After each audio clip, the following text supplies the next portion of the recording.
Thank you for joining us for another power-packed message from Dr. Myles Munroe, provided by Munroe Global Incorporated and MunroeGlobal.com. We transform followers into leaders and leaders into agents of change. We hope that this message is a blessing to you as you advance your life and discover your purpose. Now, let's go into the message. Discovering your personal leadership.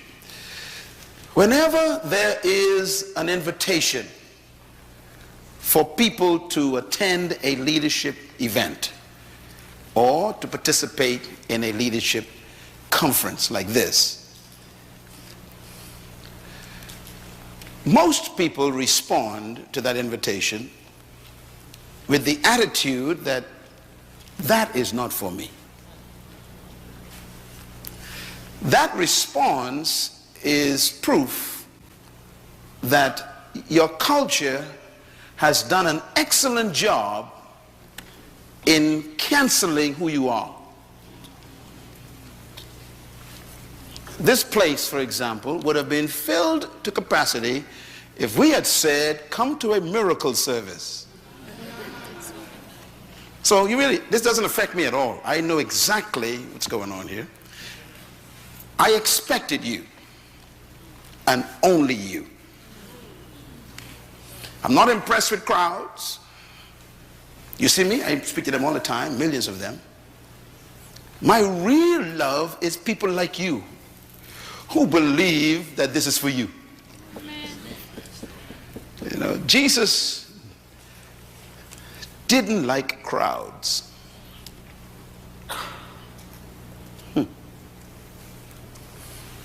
He didn't trust them.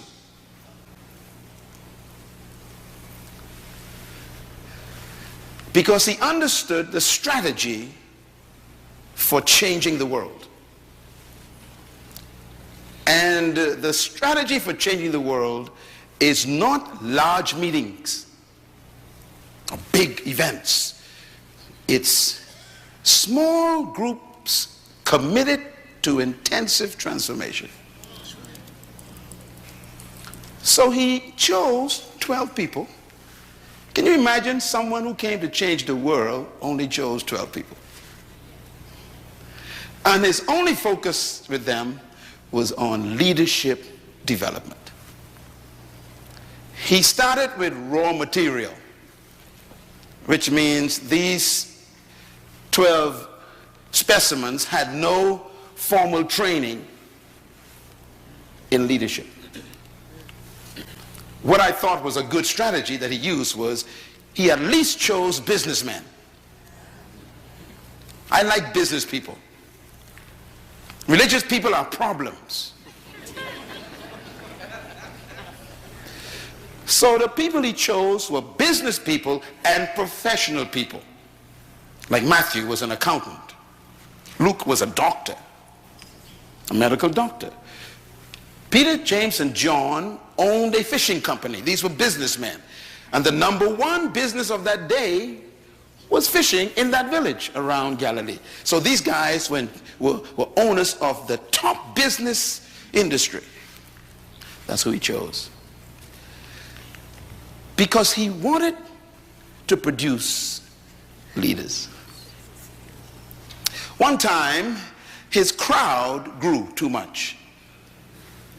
You all would remember that one day the people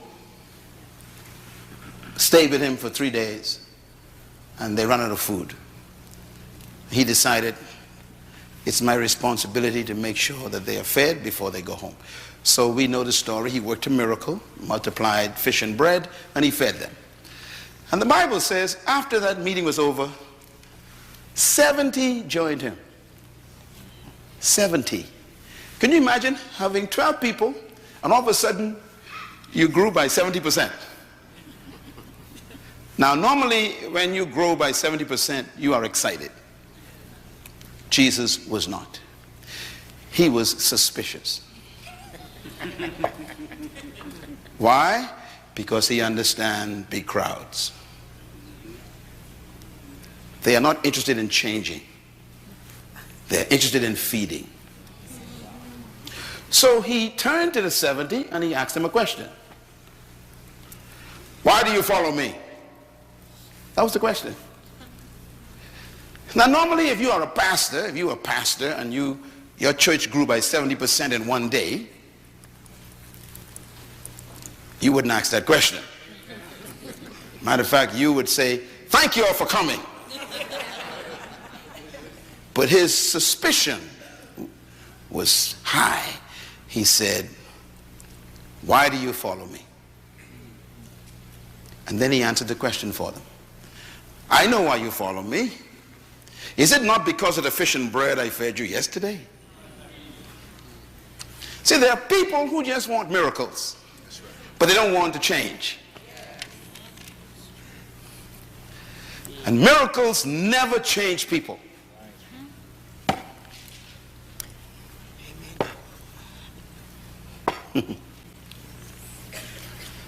You would remember the children of Israel. They saw more miracles than any of you could dream of. And in the end, they were still cursing God. And then Jesus tops it off by saying, if you seek for a miracle, you are a wicked and adulterous generation. So he asked them, why are you with me? It's only because of the fish and bread. You just want stuff from me. You want handouts. You people interested in changing the world. You just want welfare. Watch him now. He says, look, if you want to follow me, if you want to be my disciple, he says, you must stop looking for the bread and the fish. And you must feed on me. Eat my flesh, he says, and drink my blood. You know, those are the kinds of people who are here in this seminar tonight. I consider you very rare people. I'm not surprised. I tell you, I work with crowds. I don't trust. It's those who show up in the morning sessions, they're the ones I believe.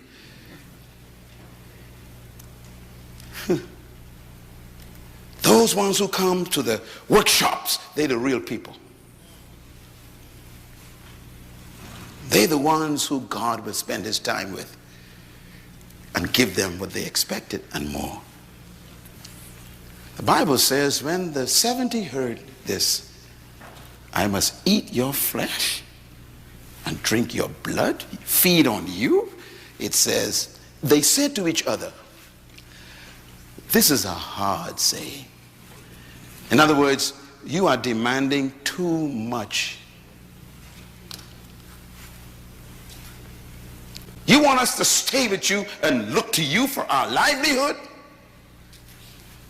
It says, they forsook him and walked away. Could you imagine losing 70% of your members in one day? Sure, it can happen. But what intrigued me and impressed me is what he did after they left. It was a leadership act. Because he was training now these 12 guys, okay? So he turns to the 12, this text says, and asks them a question. Will you leave also? In other words, are you just like them?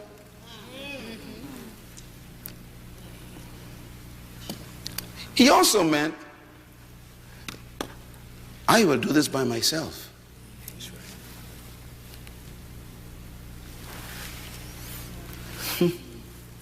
By the way, that's one of the most important principles of leadership, you know. Finding something worth doing by yourself. That's good.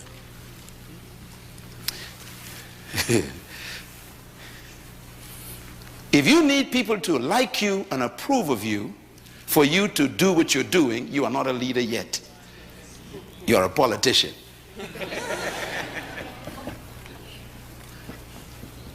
He was willing to go alone.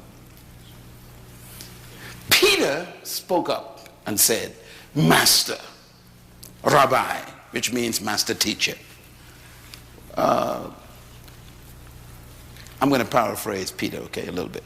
Peter probably said, we think you are crazy, Jesus. We too think you are a little bit weird, but you make sense to us. In you, he says, we have found the words that give us life or give our life meaning. That's what leaders do. Leaders give people's lives meaning. That's why they follow you. People will follow you when they receive a sense of significance for their own lives.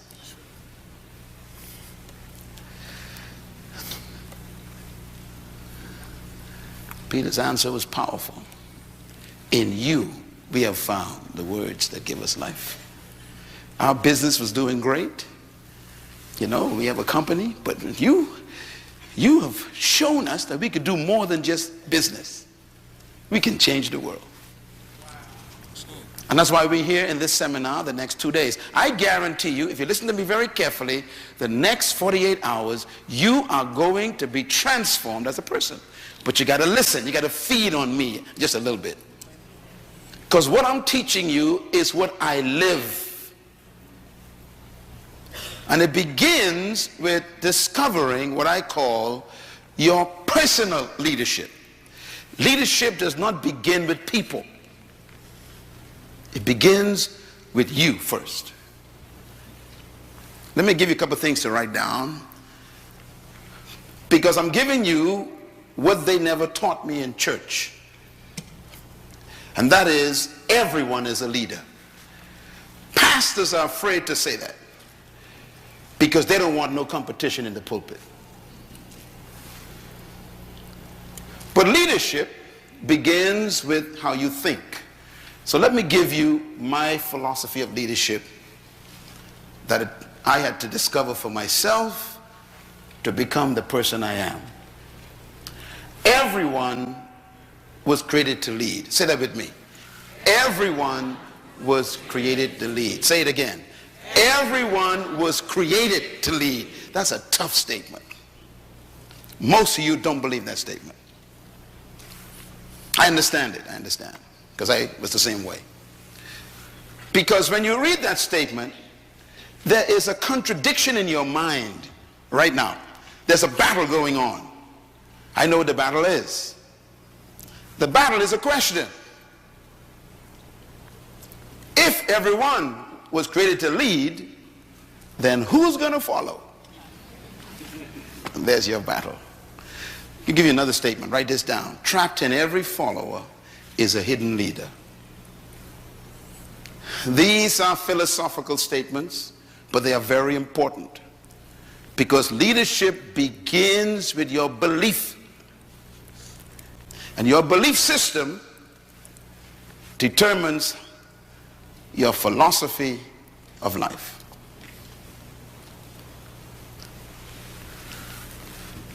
If every follower is a leader, then the question becomes a problem again. What happens when they all become leaders? Who's going to follow? The fact that you ask that question is proof that you've been successfully convinced by your culture that only a certain type and group of people were born to lead, while the other masses were designed to follow. That's really what you believe. That's why the question arises. Because you cannot see in your mind everyone being a leader. You have problems in your mind. I had the same problems. And this is why I teach this so hard. Because it is that belief, that subtle belief that's in your mind that's trapping you right now. For example, in my mind, there is no economic crisis. But that's because of the way I think.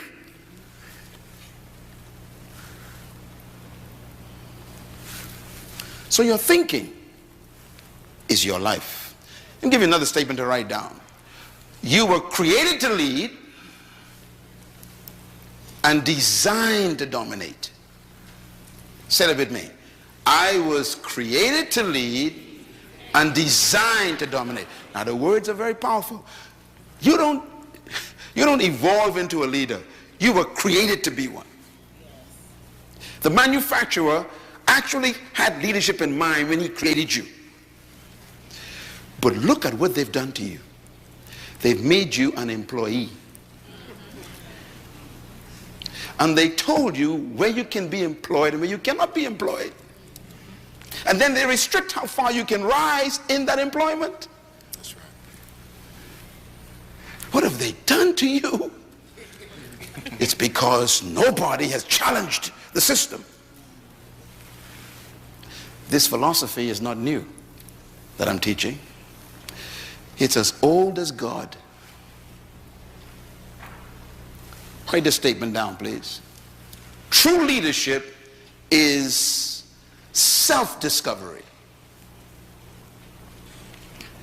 True leadership begins with an individual discovering something about themselves. That's when it really begins. And you will never become a true leader until you are introduced to yourself.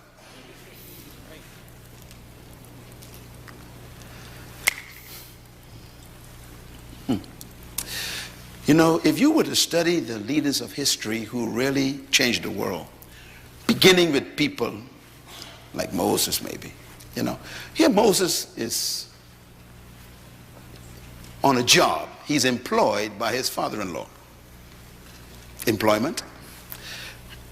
So he thinks he's a shepherd. You know, that's what I do. That's my job. And then he meets his manufacturer. The manufacturer says to him, you are the deliverer and the leader of 1 million people. You are also an author of the first 5 books of the Bible. You are the leader of a labor force.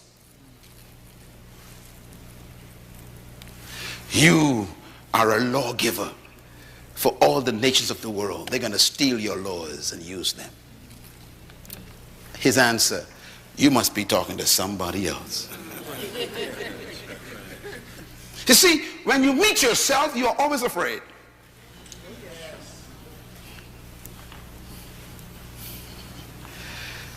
Most of you are afraid of yourself because yourself does not agree with who you've become.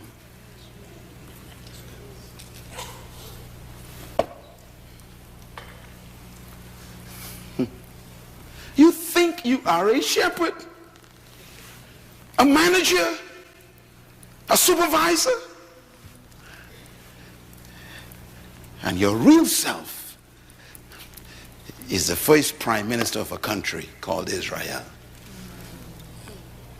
And when I introduce myself to myself says to myself, that's not me.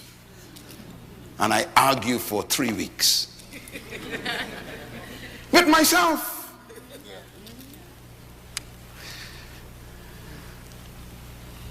Gideon. Remember Gideon?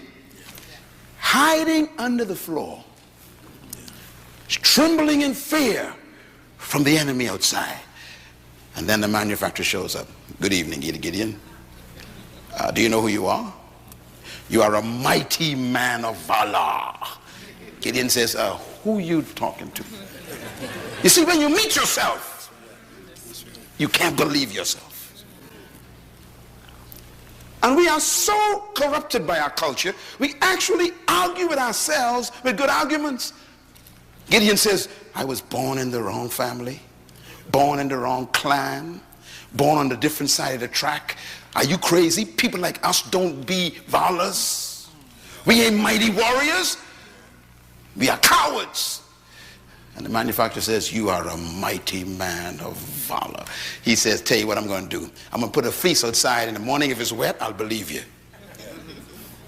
So he put the fleece, it's wet. He said, just to make sure, if I put it out again, if it's dry in the morning. In other words, here we are fussing with ourselves. You know why I came here to this conference? I came here to introduce you to yourself.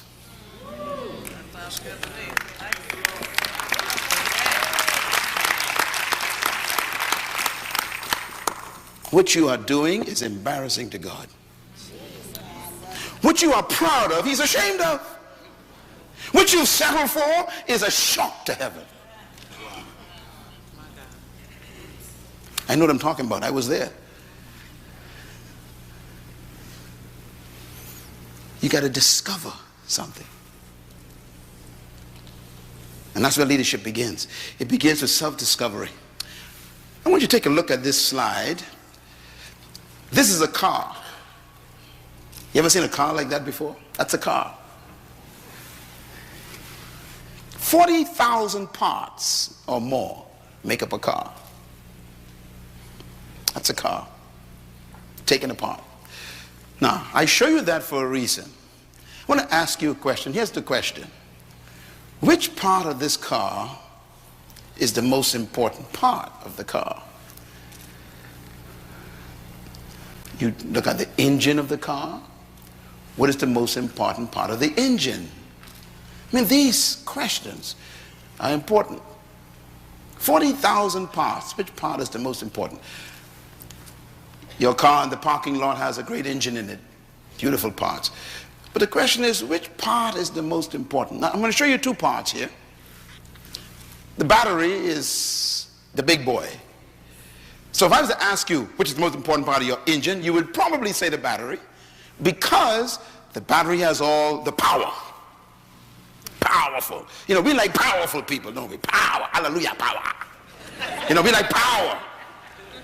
So we go for the power. We say the battery is the most important person in the car, because the battery has the power to get things started. Well, I disagree. So who's the lead in this engine? Is it the battery? Well, we got a little thing on the side called the spark plug. Now, the battery probably costs about 150 bucks. Spark plug costs about maybe, $10. So we got difference in value as well.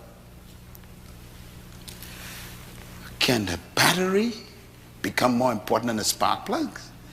If you remove the spark plugs, the battery is useless.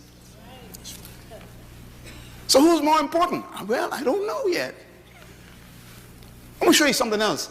Right in the middle of this picture, there is a little wire. Right in the middle, in the background. See a little wire? It's called a terminal wire. The terminal wire is what you connect to the battery and to the generator. The terminal wire costs $4. That's right. The battery costs $150. Who's more important in this car? Well, let's find out. With all the power the battery has, if you remove that $4 wire from the battery's terminal, the battery is useless. So who's the leader? Well, let's find out here. All the power trapped in the battery. The battery is useless to the car without a $4 wire. Who's the most important person in your organization? Is it the CEO or the maintenance woman? Is it the secretary who types? Or is it the manager of stores that oversee resources? Who really is the leader? See, this scenario is an interesting one, because that $4 wire can shut the car down. The car is worth $80,000. $4 can shut it down. Isn't that amazing? Now the problem is, this little terminal wire has to connect to the battery and to the generator. And all it does is a function called transfer. It transfers power to the generator that hits the spark, that turns the shaft, that causes that whole engine to turn over, to cause the wheels to turn, and you can control it. Transfer. The only problem is the terminal wire has no power. It's just a transfer function. That's good. The only problem with the battery is it cannot transfer. It has all the power. Only problem with the spark plug is it ain't got no power and can't transfer, but it can produce fire. So who's the leader in this whole situation? No one and everyone. That's the answer. Here's the answer. Everyone is a leader in their area of functioning. Write it down. This is the concept of leadership that God introduced.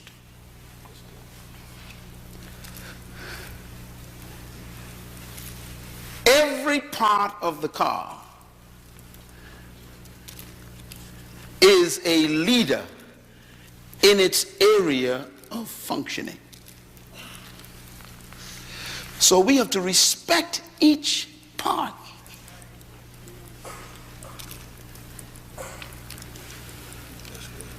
They have successfully convinced you that you are useless. And they use you to do what they want you to do. They meaning your culture. And you obey them because you don't know who you were born to be. You have no idea what your function is.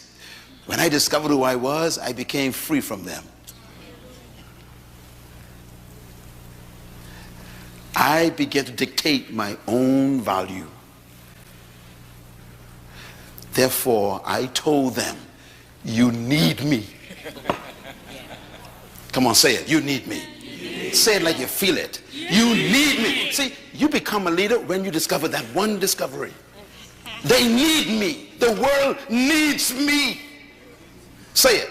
The world needs me. Say it loud. The world needs. I want you to say it with a revelation. Come on, say it. The world needs me. Let me tell you something. If you discover that, you become dangerous. You are not an accident. You are an assignment. That's good. Leadership. You know, we talk about leadership. This is a photograph of all of the leaders in the world together, the present ones, and a recent photograph taken. And I want to talk in this session about some of the areas I want to cover very quickly. First, my objective is to help you to see that we need and value leadership. Secondly, we want to talk about what leadership is, what it takes to become a leader. We want to talk about the principles of leadership tomorrow and the art of leading, how to do it. And then we want to talk about the cost and the price of becoming a leader. It is costly. And this is why we love following so much. It doesn't cost much to follow. But yet, when you follow, you hardly ever find out who you are. So you want to talk about those things. Now here's a leader that you all are acquainted with. He spent time in this state, born here.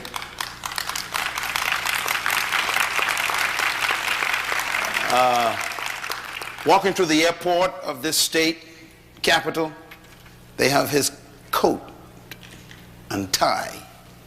You'd wonder, why would someone want to put a man's coat on display in an airport? And we won't ever see your coat. I'm going to explain to you why, okay? And hopefully, if you get this revelation I'm going to teach you in this leadership seminar, they'll want your coat also.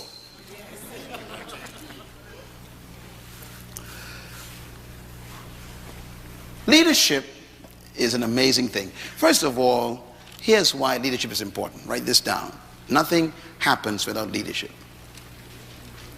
Nothing happens without leadership. Number two, nothing changes without leadership. Number three, nothing develops without someone taking leadership. Number four, nothing improves in any situation without leadership. Number 5, nothing is corrected without leadership. If something is not right in an environment, someone has to emerge and take the leadership. Number 6, nothing advances without leadership.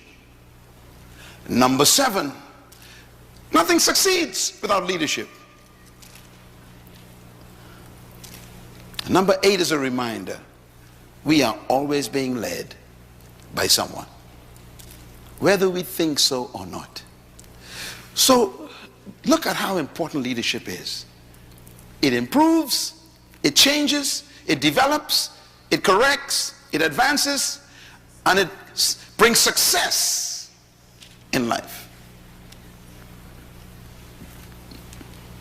This is probably one of the reasons why the religious people are so ineffective, because they pray too much for things to be corrected, to change, to improve, to develop, to advance, and to succeed.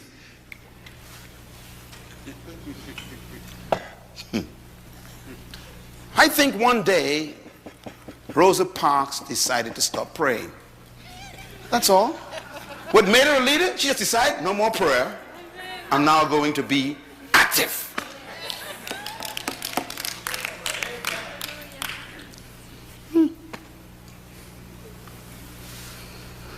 This is why the drug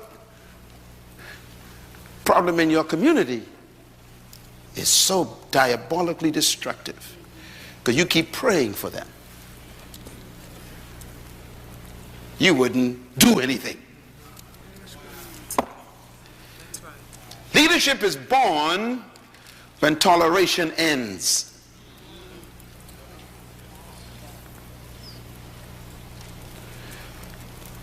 Why? Whatever you tolerate, you will never change. What did I say? Whatever you tolerate, you will never change. This is why there are very few leaders in your city. Your toleration level is very high. Leaders are usually angry people. As a matter of fact, you will learn tomorrow night the secret to becoming a true leader. And one of the secrets is anger. Yes, Lord. Wow. When you decide, I have had enough, a leader is about to be born. Yes, yes. Thank you.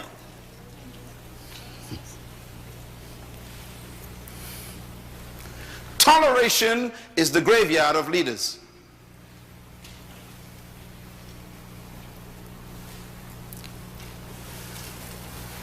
And that's why we lack leadership in the 21st century.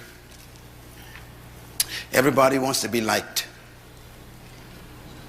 Nobody wants to rock the boat. And that's why we're not leaders, because we want everyone to agree with us.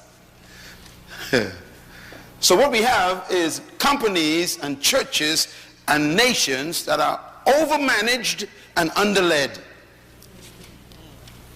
Don't ever confuse a manager with a leader. No manager is a leader. But leaders are managers.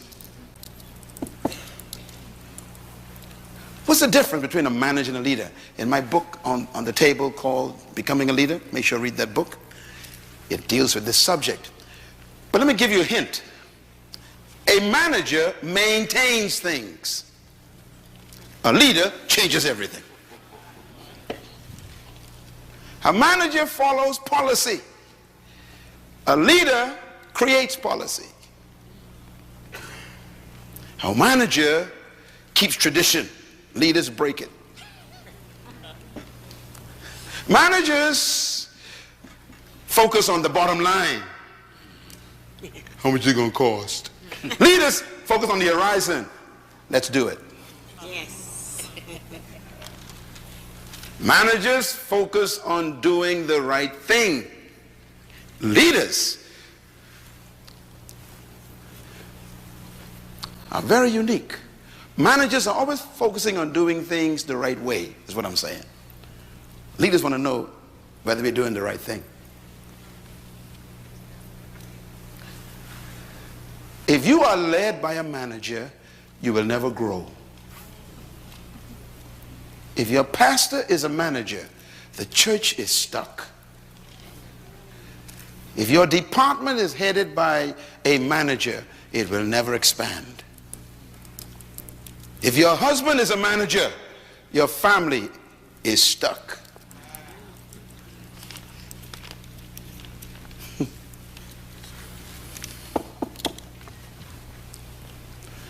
So we need managers, but we need leaders more than managers. Because leaders is what give managers work to do.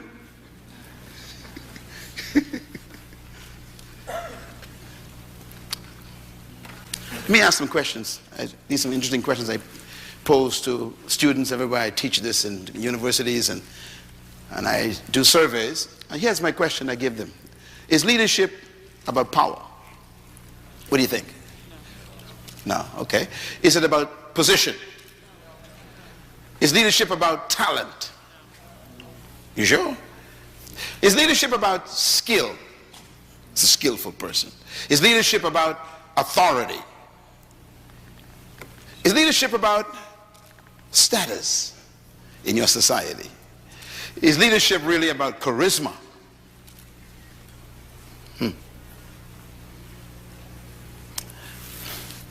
By the way, the word charisma is a Greek word. It's a very dangerous word. It's invented by the Greeks. Some of y'all call yourselves charismatics. Be careful.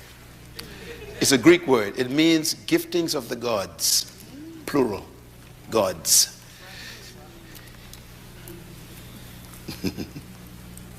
Because they were polytheist. They believed in many gods. Charisma. The giftings of the gods. Paul used it. He borrowed the Greek word to teach on the gifts of the Holy Spirit. But it's a Greek word.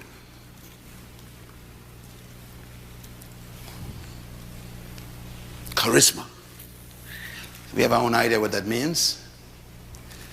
Last question, are leaders born or made? Very important question. Some people struggle with that. I answered it years ago. I'm clear in my head. So the question is, when does one become a leader? It's a tough question, you know, because the question would be, when did Rosa Parks become a leader? See, you don't need to be a PhD from a college to be a leader. You can just be an old lady on a bus. I told you everybody's a leader. Everybody's a leader. The problem is they haven't told you how to become one. She discovered something.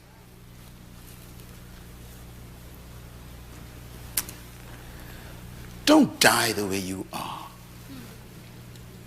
Don't give them the privilege of firing you. You're better than that.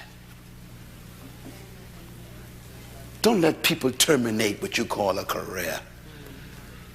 How dare you allow people to cancel your life with a pink slip? This is crazy.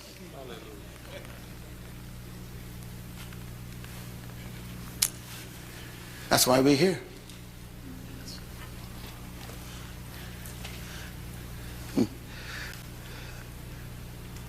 The dumbest animal on the planet is a sheep. Some of y'all don't know that. In case you don't, I'm going to say it again. The dumbest animal God made is a sheep. Do you know why? There are no leading sheep. I want you to study a flock of sheep anywhere. You will never see a leader. It's the only animal in the world that doesn't have a leader. Elephants have a leader. Bulls have a leader. You know, bees have a leader. Everyone except the sheep. If someone say you are a sheep, that's not a compliment. And religious people love the word. They love it. I am God's flock. That's not a compliment. Follow me. I'm going to show you how we are screwed up even in our theology has made us what we are. The sheep is the dumbest animal because he will follow anyone because he has no leader.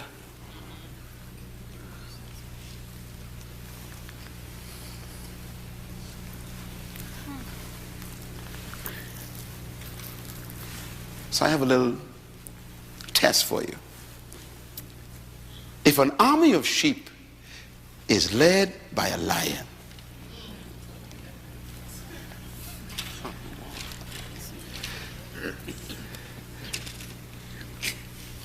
do you believe they will always defeat an army of lions if they are led by a sheep? And the answer is yes.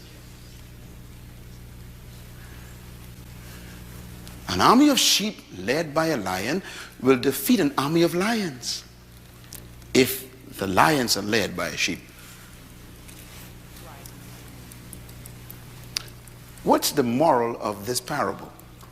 Here it is. Write it down. Number one, leadership determines the quality of the followers. You know, a good leader can transform cowards into warriors. A good leader can transform frightened people into fearless people. Again, what a state to be teaching this principle. The state of Georgia. Years of oppression. And then a short little preacher became a lion. And he motivated frightened people to stand in the face of water hoses. He turned little girls into giants who could face dogs. I mean, this is leadership is so powerful. It can transform cowards. Here's what it means. Number two, leadership determines the mentality of the followers. This is how powerful leadership is.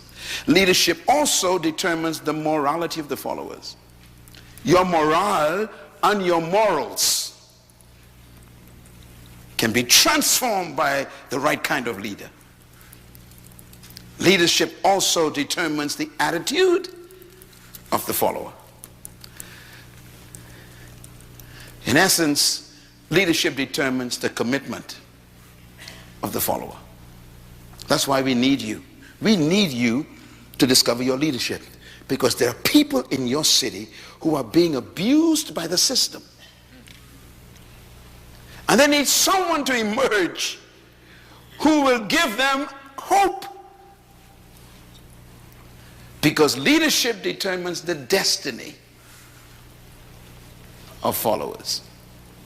I couldn't say it any better than my own greatest leader of all time, the ultimate leader of life, when he said these words: if the blind lead, wow. If the blind lead the blind, he says, they both fall into the ditch, which means the leader determines the destination of the followers. That's how powerful leadership is. Let me tell you something about your life. You are exactly where someone led you.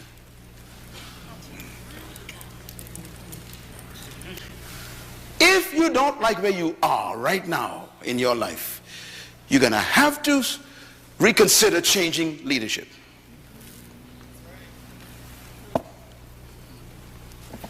You know why I love this church? This is the second time I'm here doing this. I mean, this church, do you know, listen, do you know how many people wanted me tonight? I'm talking about massive organizations in the world wanted me. I decided I like this man's desire. They wanted me to stay in Israel 3 extra days. I said, no, I'm going to Atlanta. Why? There's someone there who believes they can do better.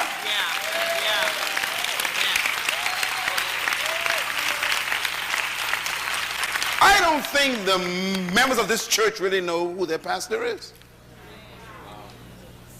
See, your problem is you want to shout and sing hallelujah, and then die broken sick. This conference is about to set you free from that stuff. Yes, sir.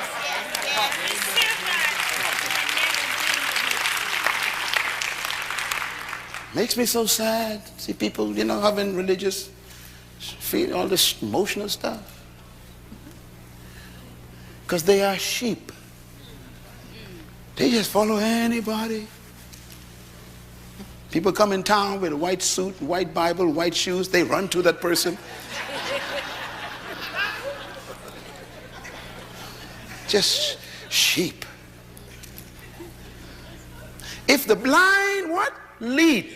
You know what Jesus is just telling us? He's telling us it's possible for a person to be in charge with a title, with a position, with power, with influence, and still be blind. Don't ever be impressed with power. Don't be impressed with position. Ask the question, where we going? What's our destination? Because I might not want to go with you. Hello, somebody. See, that's how powerful leadership is. Leadership will lead you to their destiny.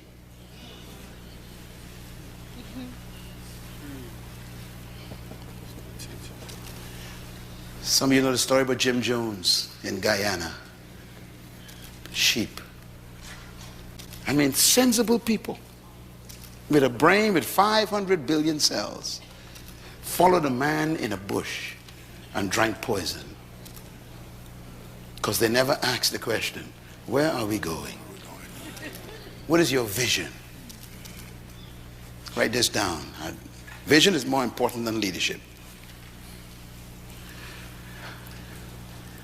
Please get the book on vision on the table, please. Very important.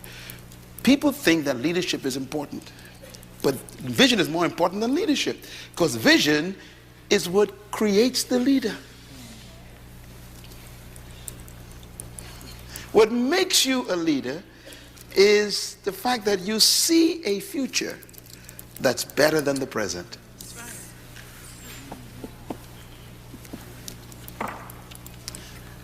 So leadership is powerful. There are two animals that God identified himself with. Both of them are leaders. One is the eagle, the other is the lion. I always wondered why God did this. But he created them, so he knows their qualities and their character. I love them both. I always love eagles and lions. You come in my office, you see lions and eagles all over the place. In my home, lions, eagles all over the place. You know, in a couple of days we go to Africa. I told my planners down there, I got to go see the lions again. Every time I go, I got to spend time with my cousins. And I go and spend the whole day with them. My wife and them, with the lions, we go there, we spend time with them. Why? They remind me of me. They remind me of leadership. As a matter of fact, Jesus says he is the Lion of Judah. Not the puppy or the dog. The Lion of Judah. Not the monkey or the raccoon. The lion. God identified himself as a lion. You better study the lion. Because he rules the universe, you know. God identified with a lion and he rules the universe. That means the lion has some qualities that he wants you to study. Here's some of the lion that's very strange. Number one, the lion is not the tallest animal in the jungle. He's not the strongest. He's not the biggest. He is not the most powerful. And he's not the most intelligent. And yet he's the leader. Tell your neighbor there's hope for you.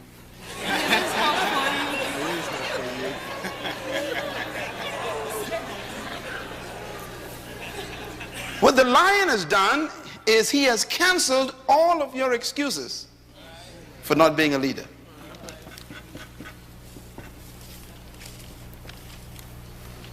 The color of his mane and his skin doesn't inhibit him from being a leader. His intellect, his strength, There are so many animals in the jungle more powerful than the lion. Stronger, taller, bigger, more intelligent. And yet the lion eats all of them for lunch. As a matter of fact, when the lion sees an elephant, he simply thinks lunch. Why is the lion the leader? Because of attitude. Write it down. Just attitude. Attitude comes from your belief system, and it produces confidence. The lion believes that he can eat an elephant. That belief becomes the source of his confidence, and so he moves toward the elephant. The elephant is 50 times more powerful, 100 times bigger, 80 times more intelligent, 60% more powerful, and yet the lion eats him for lunch. Why? Because the lion's attitude reduces that elephant to a meal. This is why he's the leader. Leadership is 80% mentality, attitude, and 20% skill. And this is why skillful people work for those with the right attitude.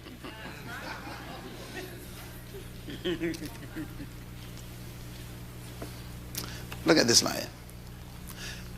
I took this photograph myself. There's an elephant and the lion doesn't move.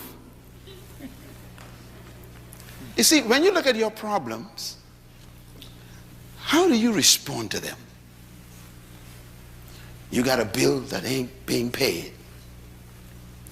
You got a mortgage that ain't seem to be addressed. You have demands that you can't meet. This is an elephant. How does a leader look at these things? They see it differently. A leader looks at the elephant and he simply thinks one word: this is lunch. The thinking controls the action of the creature. That's why he's dangerous. What makes Myles Munroe dangerous is my thinking.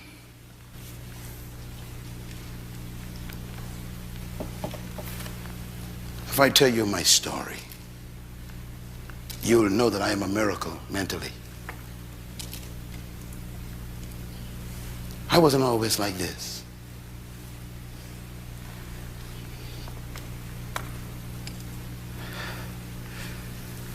I was changed between my ears.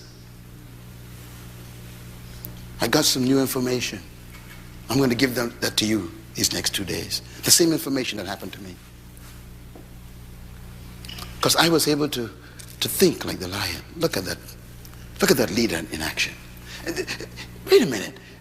But this is a monster. He said, I don't care. A leader is fearless because of knowledge. There's something the leader knows that makes them fearless. So leadership doesn't get its power from its muscle. It gets its power from its belief. You will never be a leader until I can change the way you believe. Because your belief system produces your philosophy. So leaders don't see through their eyes, they see through their belief. Huh? Your eyes say that's an elephant. Your belief says that's lunch. So if you see through your belief, instead of running away from him, you run toward him. So leaders respond based on their belief system. So to a leader, life is simply what you believe it is. How do you get to think like that? I'm going to show you right now. Because I'm setting you up for tomorrow morning, okay? I want you to really make sure you're here, because this is more important than keeping a job. As a matter of fact, your job is not your work. Your job is what they pay you to do. Your work is what you were born to do. You will never become successful from your job. And your job, you know, ain't permanent. So you can't trust that. You need to find your work. Your job is your skill. Your work is your gift. You can learn a skill, but you're born with your gift, and they can't take that from you. If they fire you, your gift goes with you. That's why I am unemployable. Why? I've been deployed. And I came here for you to deploy yourself. If you deploy yourself, there'll never be a crisis anymore in your life. No more economic crisis to those who deploy themselves.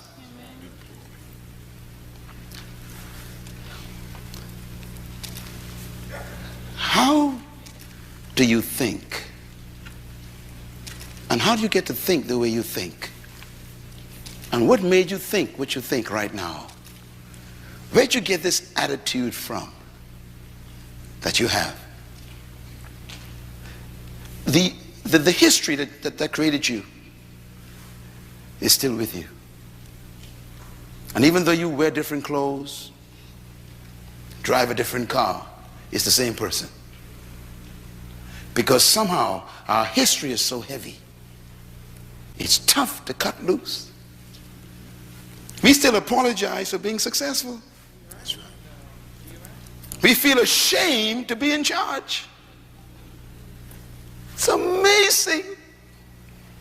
See, when you still carry your history, you are afraid of success.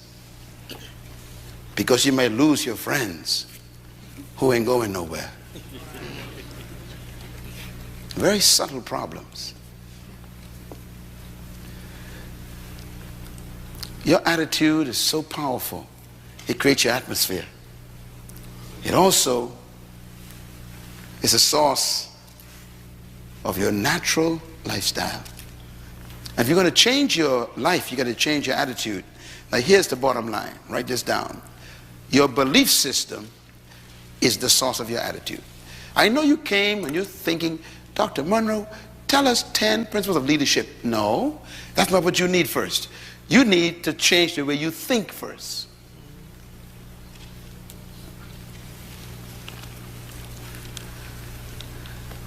I was invited to speak at Harvard University a few months ago, and the room was filled with all of these technocrats and these professors and all these, Ivy League people.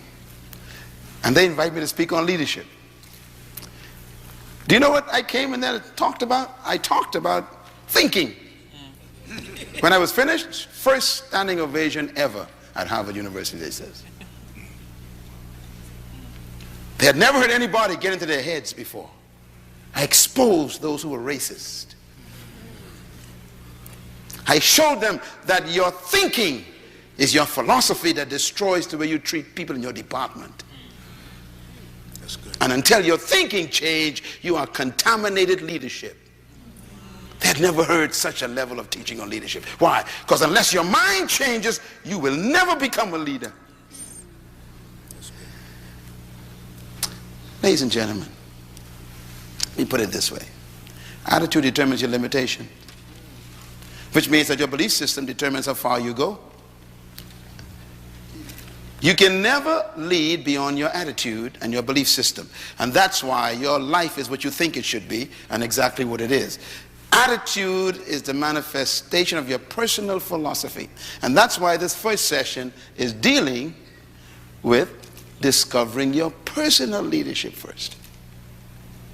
Then we could talk about people. Write this down. Philosophy is a product of your ideas. And this is why I started this session out with a question. Do you believe that everyone is a leader?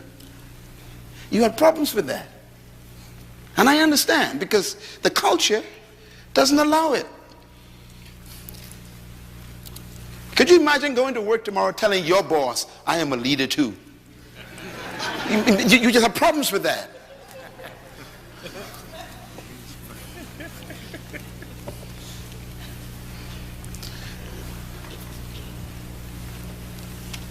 People tell me, they have a PhD in physics, and I laugh at them. I say, really? So what does that mean? That means nothing to me. That doesn't make you better than me.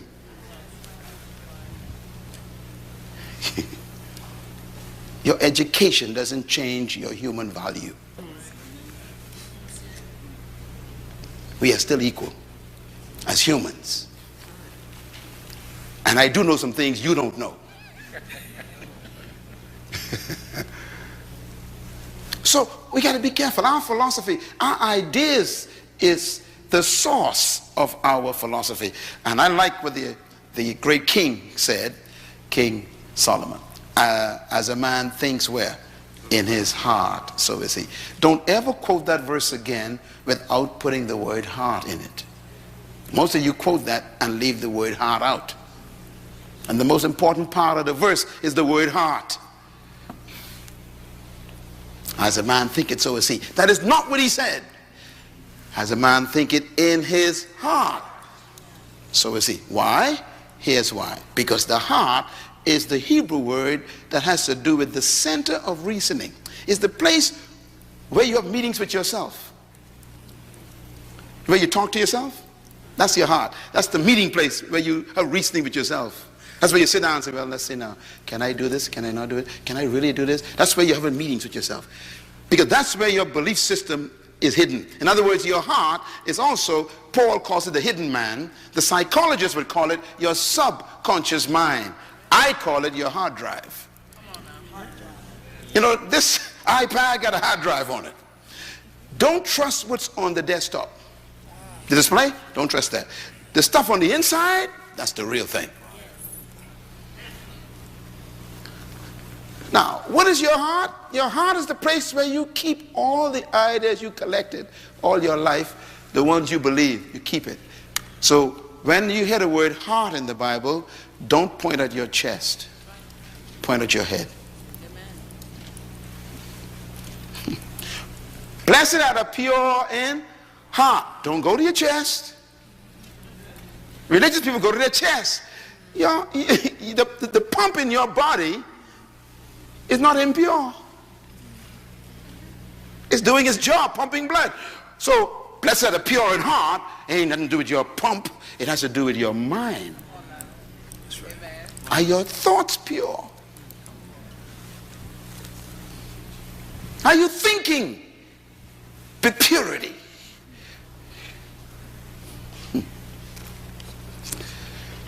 So, he says, as a man thinketh in his heart, so is he. As a man thinks in his subconscious mind. What have you downloaded as your software on your hard drive that you believe? Every time someone presses a certain button in your life, whatever is there comes up. For example, there's some of you black people in this room. When a white man comes into your department, you become very nervous. And when a black man comes, you act like you don't care. In other words, there's something in your heart, your hard drive still got some problems. There's some viruses. You're sick.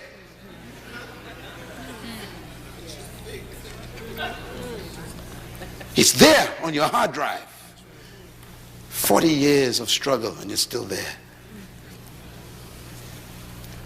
You ain't free yet. You just delivered. That's right. Come on, that's good. Deliverance is when you leave Egypt and enter the wilderness. That's right. Freedom is when Egypt leaves your mind. So stop telling people you're free. You are still in the wilderness. And notice what God did in the wilderness, eh? He kept them going around in circles. 40 years going around in circles. You know, my wife and I had an experience, I'll never forget this. We went from Israel to Egypt. And, you know, we were going to visit Egypt for the first time. And this years ago we went there. We've been there a couple of times. And, man, the aircraft took off. And I'm getting excited. I'm going to see Egypt. Now I'm going to see Pharaoh, you know, remains of the, you know, all this stuff. Get excited. And before I could get excited, they said, we're about to land. Fasten your seatbelts. I said, wait a minute. We just took off. And the flight attendant says, yes, we are landing. I said, well, we just left. She said, yes, but we're landing. I said, what are you talking about? It's only been 20 minutes. She said, yes, we are in Egypt. 20 minutes. We are in Egypt. I said, what are we doing in Egypt already? She says, Cairo is only 20 minutes away. No, you didn't hear what I just said. Okay, let me explain it to you. It took Moses them 40 years to go from Egypt to Israel, where I was. 20 minutes. So when we got to Egypt, right, they picked us up, took us to our hotel, checked us in, and then our first tour guide, came to get us, and we boarded the bus, and we going out to the pyramids. On our way out there, I became very intrigued. So I asked the driver, I said, excuse me, sir, how far is Israel from here? He said, oh, it depends on how you go, he says. I said, well, explain it to me. He said, well, from Cairo to Israel, Jerusalem, if you walk, it's about 40 days.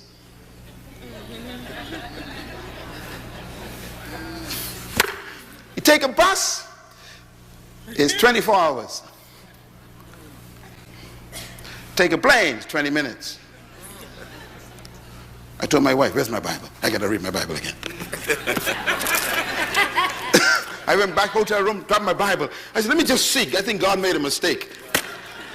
It took them 40 years for a 40-day trip. And then I read in the Bible, it says, because they had not gotten Egypt out of their minds, the Lord led them the long way round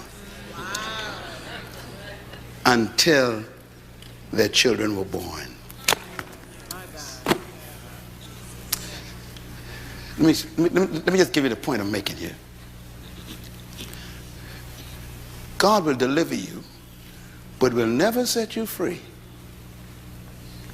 You got to set yourself free. They walked around in that desert for 40 days. Why? 40 years. Why? Because 40 years is a generation. What was God doing? He was waiting for 40 years until he got what they were carrying in their loins. The next generation. When the kids came up, God killed them all. Killed all the parents. By the Bible says God allowed none of them to go into the promised land. Why? Because they were still thinking about onions instead of milk and garlic instead of honey. They didn't change their thinking.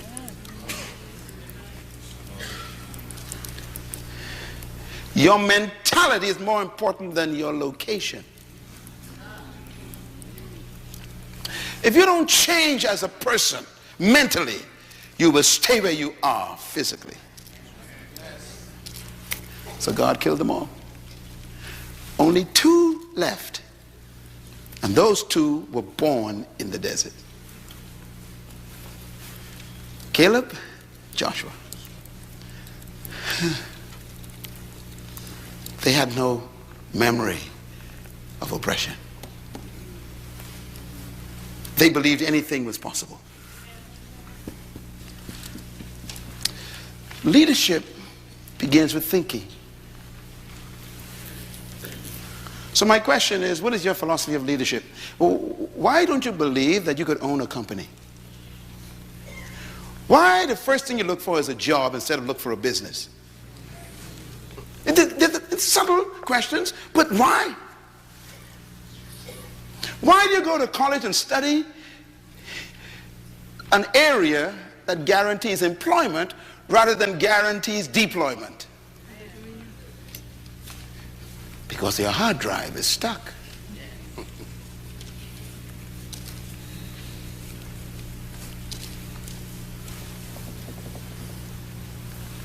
I sit with heads of states. You saw those pictures. Heads of state, kings, governments.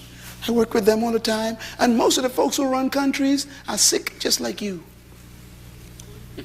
They don't know what to do with the country. Power doesn't make you smart. It exposes your ignorance.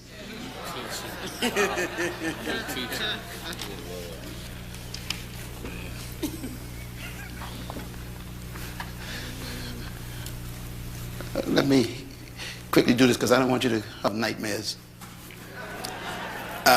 Let me just give you, let me conclude this by giving you God's philosophy of leadership, okay? I'm going back to the beginning where you began. Genesis chapter 1 is really about you.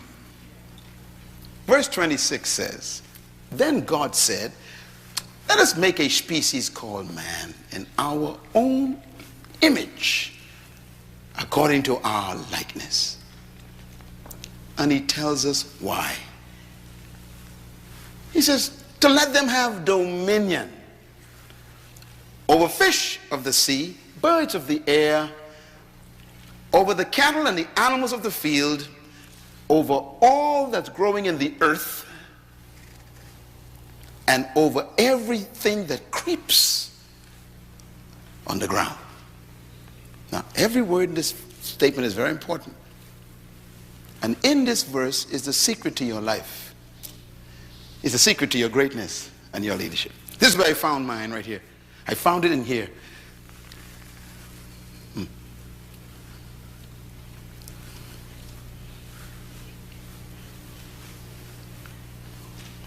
I'm just going to say this. I hate to talk about these things, but I'll just say it. In a lot of my contracts with governments, they pay me $5,000 an hour. Could you imagine? You work for 10 hours. Yes. 3 days. Okay. I used to sleep on the floor with roaches. I am from a family of 11 children.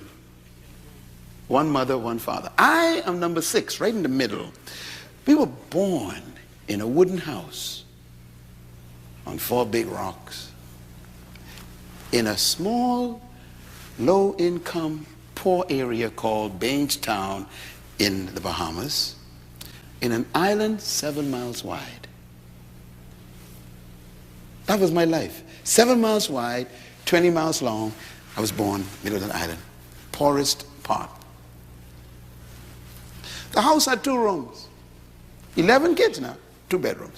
One for my mother and father, one for my 7 sisters. We slept like sardines. So the 4 boys slept on the floor. That's where I was born.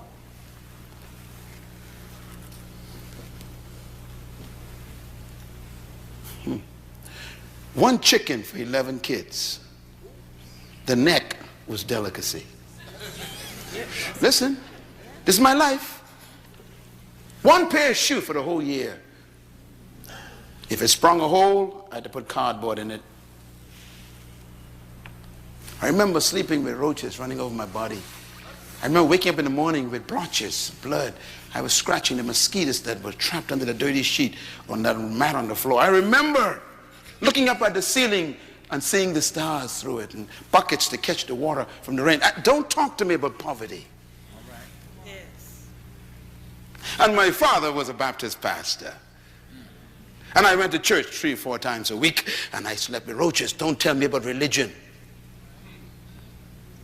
So when I talk to you from this position I'm talking to, I'm telling you what worked for me.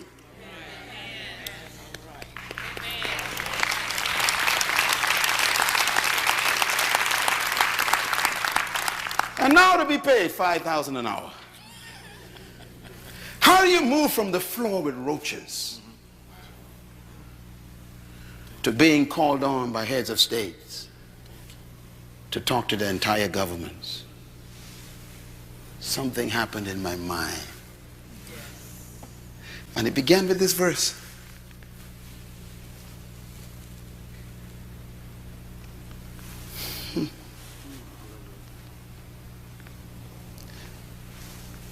Let us make man. The word man here is the word ish. I-S-H, write it down in Hebrew, ish. It's a plural word, which means that God wasn't making a person, he was making a species. All of us is called man. For example, we call all dogs, dogs. We call all cats, cats. God called all of us man. Man is the designation of the whole species. It comes in 2 models, male and female. But it's all man. And then he says, I want to make this particular product in my own image. Write the word image down. See, this stuff is important. This is what set me free. The word image doesn't mean to look like. The Hebrew word means characteristics. Characteristics. Let them have the same characteristics, qualities of God. No Baptist pastor told me that. My father couldn't teach me that. He didn't know it. I had to find it for myself. I have God's character. Wow. What a discovery for a little boy sleeping on the floor. I am just like my father, God. Oh, my mind was changing. You know, we had teachers from Europe because we were oppressed by the British, you know. We were bought there as slaves years ago. My great-grandfather was a slave, you know. And so the British people, man, they told us that we were half-breed monkeys. They were very clear. They said, you are not fully humans. They told us this in class. One of them said to me, you are retarded. Your brain is maldeveloped. You are not able to be educated. All you can do is music and dancing. And that's why they still believe that today right here in this city. All your people do is dance and music. Why don't you run the economy?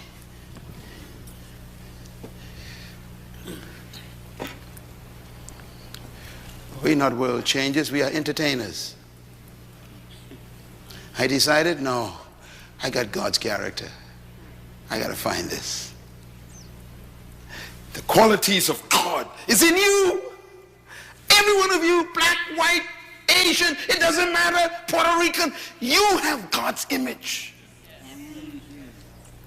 This is not a message for any race of people. It's for humans. You can do anything you dream.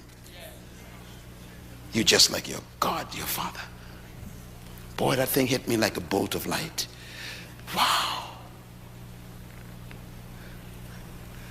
And then the word likeness. I had to look for it myself in the Hebrew. You know what it means? It means to function like. Let us make a creature that has our characteristics and functions like us. That means you function just like God, your Father. Which means you got to study, how does God function? Because if you don't function like God, you are malfunctioning. For example, in God, the Bible said there's no fear. So when you fear life, you are malfunctioning. So I'm afraid of nothing. I'm telling you, literally, I'm afraid of nothing. That makes me dangerous. A fearless man is a dangerous man.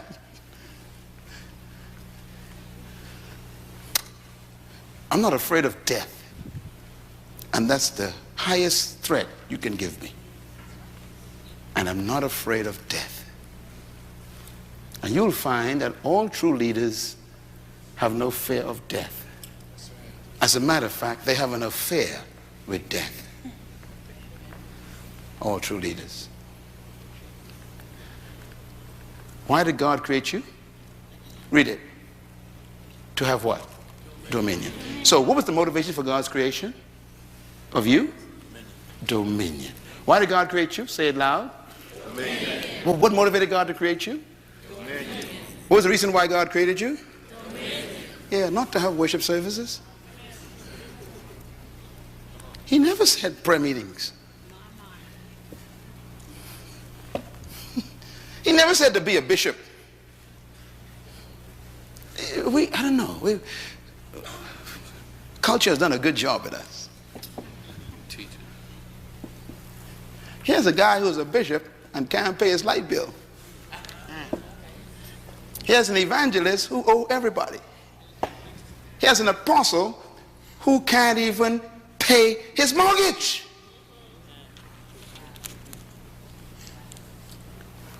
Something's wrong with this. We missed the point. He didn't create you to be a title. He created you to have dominion. Everybody say dominion. Dominion. And this is where leadership is born. See? Because the word dominion, I checked it out, is the word radah in Hebrew. Write it down. It actually means to rule. It also means to govern.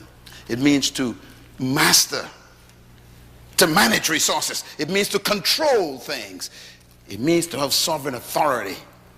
It actually means to lead. Please buy this CD and listen to it a few times. Get this in your spirit. That is why you were created. To be a ruler, a governor, a manager, a controller, an authority, and a leader. Now, here's why I changed. Here's why I changed. When I discovered this, I had to discover the second principle. I'm going to give it to you.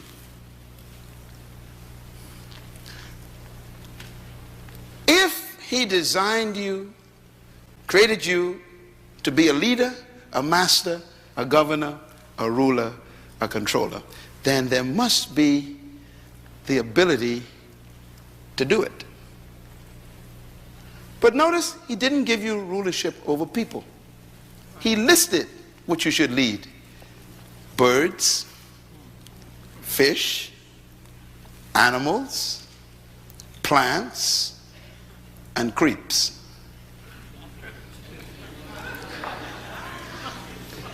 This is very important. God says, let's make a leader, a governor, a manager, a ruler, not to rule people. So leadership in God's mind is not about people. It's about resources.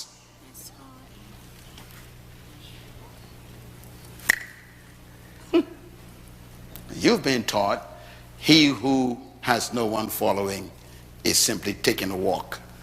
That's what the Chinese taught you. Jesus disagrees. He said, you are a leader whether someone is following you or not, as long as you are fulfilling the management of resources through your gift. But you see, it's the way it works. Here's the way it works. I'm sure it works. First, let me give you this is the secret. Whatever a manufacturer demands, he builds into the product. Write that down. This is what changed me from the floor.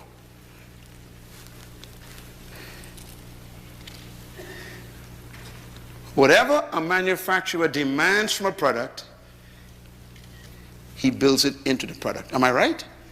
Am I right about this? Think about anything. Your car, for example, your computer, your iPad, your iPhone, whatever you have, your refrigerator, whatever it's supposed to function as, it is built with. Number two, whatever God calls for, he provides for.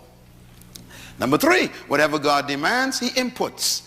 Number four, whatever God expects from something, he injects it into it. And number five, whatever God gave the purpose of a thing to do, he built it with the potential to do it. That changed my life. Because when I discovered the principle of creation, I discovered my ability. Yeah. So when a manufacturer makes a product, he makes it for a purpose. Purpose means to perform a specific function. He builds into the product the capacity to perform the function. And then he sells it to you. And he tells you to demand these certain things from the product. You can demand it because it's already built in.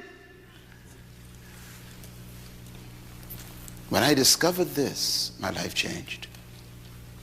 Because suddenly I realized that no one in my environment could determine what I could and could not do. That's when I canceled my European teachers. It was at that point my life changed. I was 13 years old when I discovered this.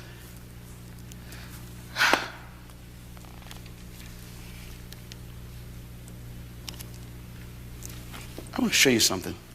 Give you an illustration. If God created you to dominate, then the capacity to dominate is in you. Do you get the principle? Okay, so whatever you were born to do is built in. So here's what I want you to take a look at then. Conception does not guarantee manifestation. Now what I mean by that is, a bird and a fish were created by God. The fish was created to do what? Swim. So fish do not attend swimming lessons. I know it sounds simple, but it's very important. Why? Because swim is built into the fish. Why? Because God demanded the fish to swim. So he put the ability in it. Birds were designed by God to fly. So birds don't attend flight school. Flight is built in. I like this one. Seeds. Seeds were designed by the Creator to bring forth trees. You'll never find a seed attending a tree growing convention to learn how to grow trees. Why? Where's the tree? Trapped on the inside. In other words, whatever God created something to do, he built it in. Your culture and your educational system doesn't allow you to discover that. We are educated to be employed, not to be deployed. Seeds deploy themselves and become trees. Fish deploy themselves and they swim. Birds deploy themselves and they fly. We are the only creatures God created who don't deploy ourselves, because our culture doesn't allow it. You got to get free from the culture.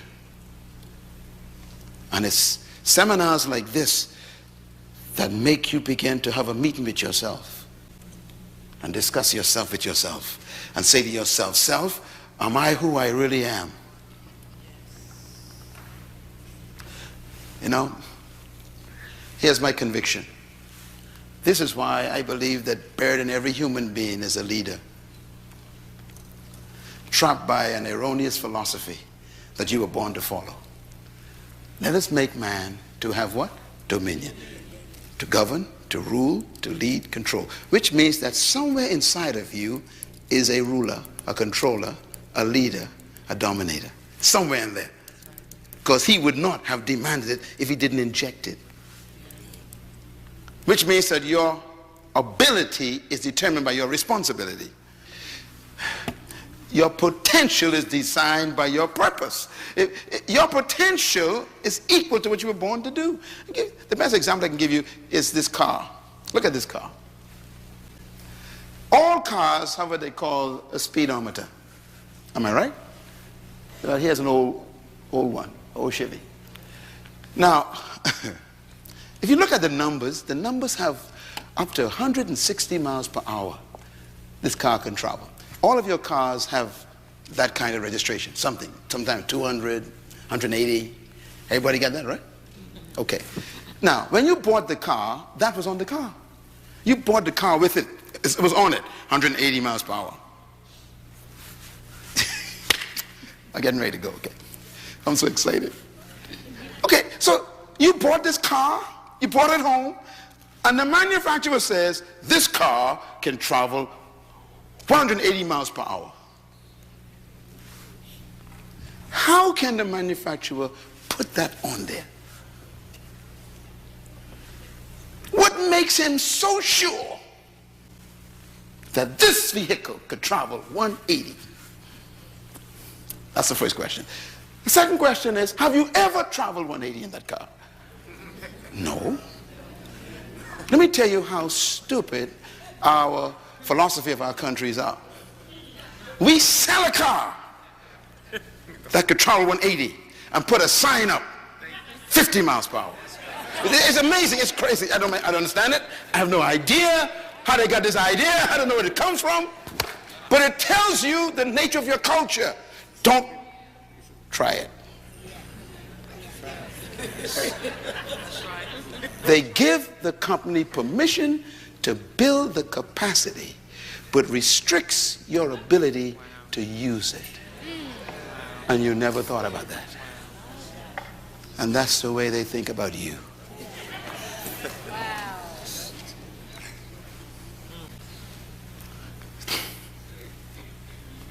So all your life, you can make 180, but you've been traveling for 50 years at 60 miles per hour. And you think you're living.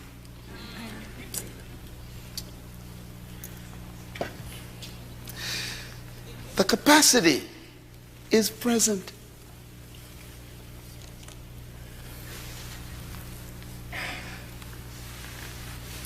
Our culture says you can't go any further. And God says, press the accelerator. And your culture says, you can't go any further. You can go no faster. And God says, and your culture says, you can't do that. And God says, let's go. And your culture says, stop. That's as far as you can go.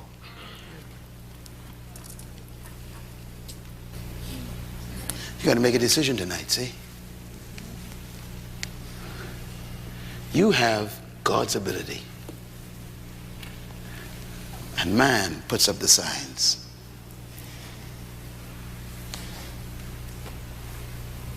You're a follower. And God says you're a leader. You're an employee. And God says you're a controller. You are a subject. And God says you are a ruler. They keep putting up signs. One day, I was in Germany. My wife and I spent 6 months in Germany. And one day we were going from München to another city for me to speak. And we got on what they call the Autobahn. The Autobahn is a road without limit, no speed limit. Okay, once you get, you can go as fast as you can. So my host was driving in beautiful black Mercedes. And you know me, I'm from the Western world where there are signs everywhere. Okay? You guys ain't got no Autobahns here. So I'm on the highway, man, and he said to me in German, I spoke German. He said, have you ever been on an Autobahn? I said, what is an Autobahn? He said, this is the street we're about to enter where there's no limit. We can drive as fast as we want. I said, what? He said, would you like to drive? I said, yes. For the first time in my life, I have an opportunity to open a car. I felt so excited. I said, man, I get to drive. He said, yes. So he pulled off to the gas station, switched. I got in the car. Hey. My. He said, go on, turn off. We turn off onto the highway. He said, okay, go ahead. He says, we're going to be driving for another 4 hours, so don't worry about it. And man, I began to see that needle go up, and I become excited. And I hit 60, right? Mentally, 60. I go, oh dear. He says, go ahead. I said, really? He said, go ahead. And I went up 80. And my whole heart begins to pump faster. And I'm thinking, I'm flying. He says, Dr. Munroe, please go ahead. I said, you mean? He said, yes, go ahead. I went up 95. He says, go ahead. Now, the car could make 250. And I'm thinking, oh, Jesus, man. He says, go ahead. You are going too slow. Cars are passing me. So I hit 100. And my whole body began to rebel. My mind began to rebel. And I realized that I was corrupted by my culture. And he said, you are going too slow. I went 120. He said, will you please? Now, by this time, I'm the only car on the road. I'm feeling now, man, 125. This is it. I'm the fastest man in the world. And I'm flying out. I'm flying. All of a sudden, 10 minutes later, a car passed me. He said, I told you you're going too slow. I went to 150 and my whole body, my whole mind, everything locked up and said, you can't do this. He said, what's the matter? I said, this is 150. He says, you're still going too slow. This is the Autobahn. The average speed is 185.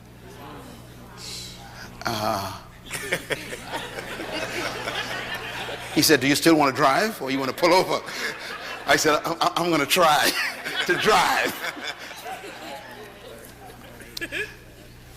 And at 170, there was a barrier broken in my mind. I never forgot that to this day. 170. Something happened to me, and I realized there was life after 170.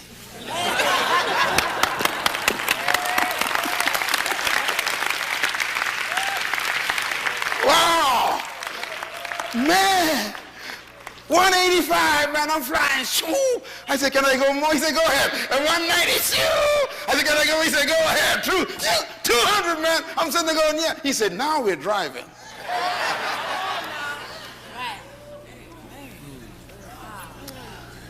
My life has changed that day. No more barriers in my life. There was a point where I had to break it. That's why you're here this week. I'm going to take you to that point.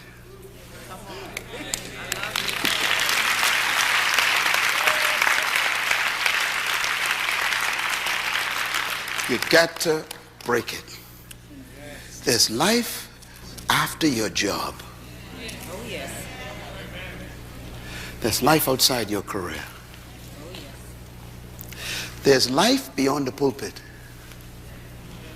Don't let the pastorate become your cage. There's life beyond your employment. You gotta break it. You're a leader. I call it unreleased potential. Driving at 50 with a car of 150. See, you think you're doing well until someone passes you. I thought I was doing well. The guy passed me. I said, excuse me.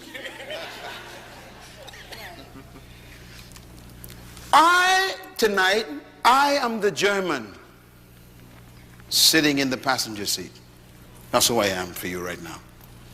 And I'm here to tell you, go for it. Go a little faster. Break it. That's who I am. I'm the guy sitting on the passenger side saying you're going too slow. You could do better than this. You're a leader. I hope that this first night will cause you to think about your own limitations.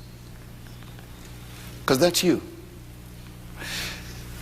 The Creator is the only manufacturer I know who hides a man inside a boy. He hides a woman in a girl. He doesn't create women. He hides them. He doesn't create men. He hides them. I wonder who's trapped in you. I wonder if we'll ever meet you. I guess the graveyard will get it.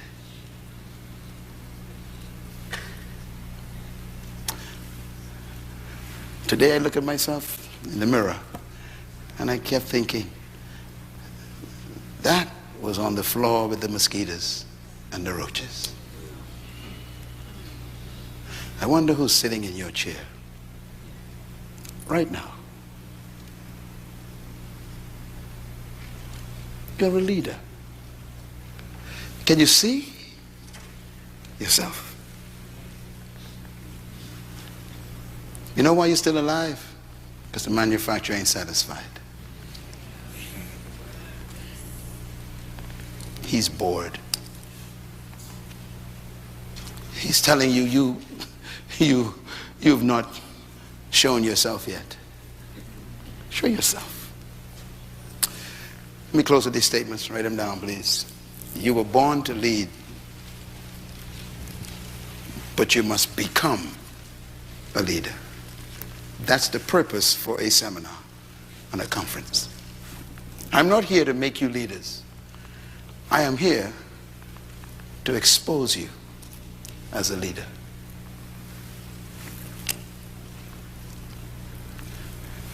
A seed is a tree,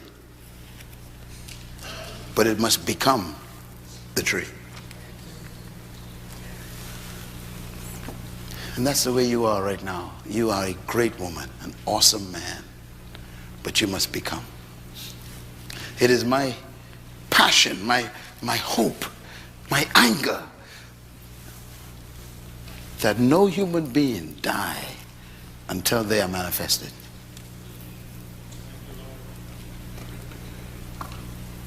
Let's meet you before you go.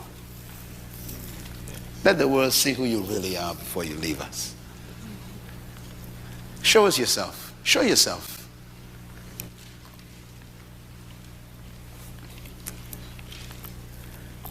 You could run the race. Running the race of life is not about beating people. It's about releasing yourself. That's why great leaders never compete with anyone. That's right. They are in competition with themselves. They try to see how much of themselves they can release tomorrow. It's leadership. I will never compete with you. I'm too original.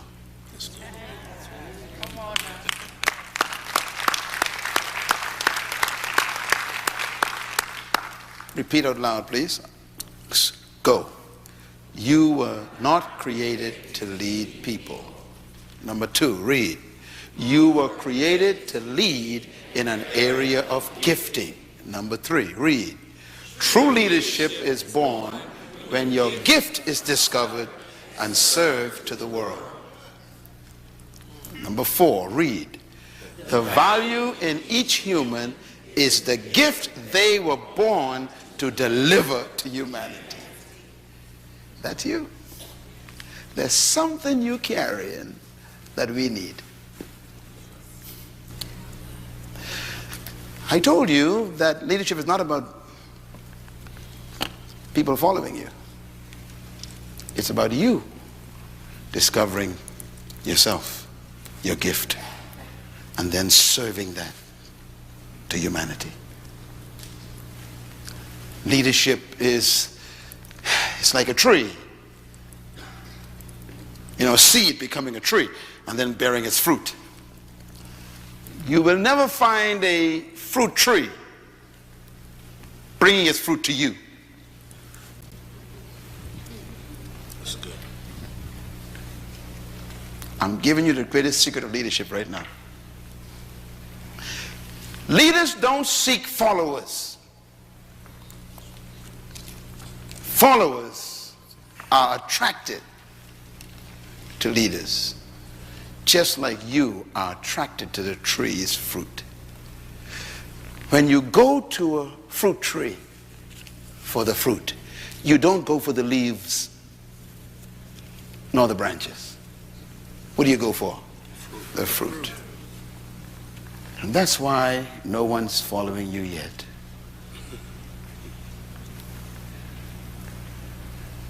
Because you're not manifesting your gift.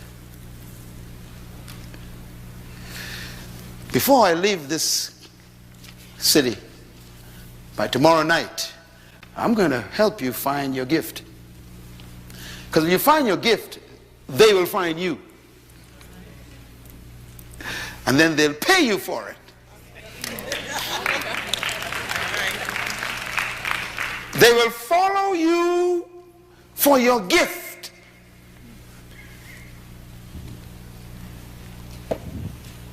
I'm talking about your gift you're supposed to give to humanity. The greatest statement I've ever heard about gift and leadership is this: for I did not come to be served, but to serve myself, a ransom for many. That's why we come to him. If you want to be ransomed, you come to the tree. I serve myself, he says. That's why the greatest leadership in the world is to become a servant. Get it? It doesn't mean you are a slave to people. You are a slave to your gift. You serve it. But if you can't find it, you can't serve it. Therefore, you become employed. Tonight is the beginning of change for you.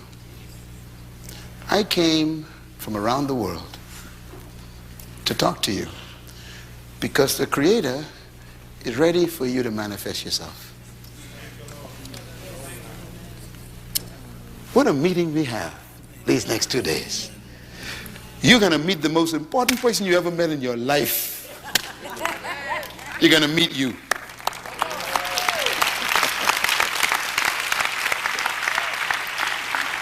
Thank you once again for listening to this message, as we hope that it has been a blessing to you.